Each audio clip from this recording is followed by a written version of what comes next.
অনেক ধর্ম আছে, কিন্তু মুসলিমরা কোনদিন কোন ধর্মের বিরোধিতা করেনি। খ্রিস্টান হোক, ইহুদি হোক, নাসারা হোক, হিন্দু হোক, জৈন হোক, কায়স্থ হোক, আরী হোক, মুচি হোক, যে জাতি হোক, মুসলমান কোনদিন তাদের কোনো বিরোধিতা করেনি। কিন্তু তারা মুসলমানদের বিরোধিতা করবে কেন? আপনাদের দেশে যত বাজার আছে দেখবেন, বাজারে যে মিষ্টির দোকানগুলো আছে সব প্রায় দেখবেন হিন্দুদের। মুসলমানেরাই হিন্দুর দোকানের মিষ্টি কেনে এবং খায়। ওই তখন তো মুসলমানরা হিন্দুদেরকে কোনো ঘৃণা করে না।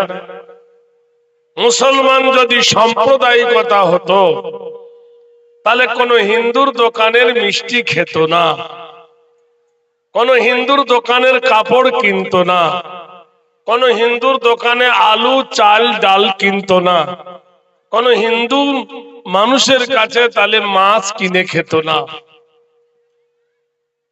কিন্তু তুমি একজন মুসলিম মিষ্টির দোকান করো, তোমার দোকানে কোন হিন্দু গিয়ে বসবেও না, তোমার মিষ্টি খাবেও না।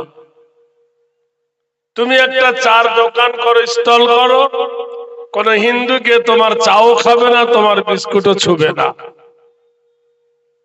তাহলে বলুন, মুসলমানেরা সাম্প্রদায়িকতা নয়, মুসলমানেরা হলো সম্প্রীতি। জোরে বলুন সুবহানাল্লাহ। ভারতবর্ষের মাটিতে মুসলমানদের জিনিসগুলো কেড়ে নেব বলে একটা বাহানা। ভারতের ঐতিহাসিক মসজিদ হলো চারটি। একটা মসজিদ হলো মালদাহা, তার নাম হলো আদিনা। 12 বিঘা জায়গার উপরে মসজিদে আদিনা 7 ফুট উঁচু, বানিয়েছিলেন সেকেন্দার শাহ, দিয়েছিলেন হোসেন শাহর নামে। মুর্শিদাবাদ বেঙ্গলে একটা মসজিদ আছে, নাম হলো মসজিদে কাটরা, বানিয়েছিলেন কে? মুর্শিদ কুলি খাঁ। 12 বিঘা জায়গার উপরে 34 নম্বর জাতীয় সড়কের ধারে মসজিদটা তিনি বানিয়েছিলেন। ঠিক অযোধ্যার মাটিতে 52 একর সম্পত্তির উপরে জহিরুদ্দিন মোহাম্মদ বাবর তিনি একটা মসজিদ বানিয়েছিলেন। 27টা গম্বুজ ছিল মসজিদের। সেই মসজিদের নাম হলো মসজিদে বাবরি।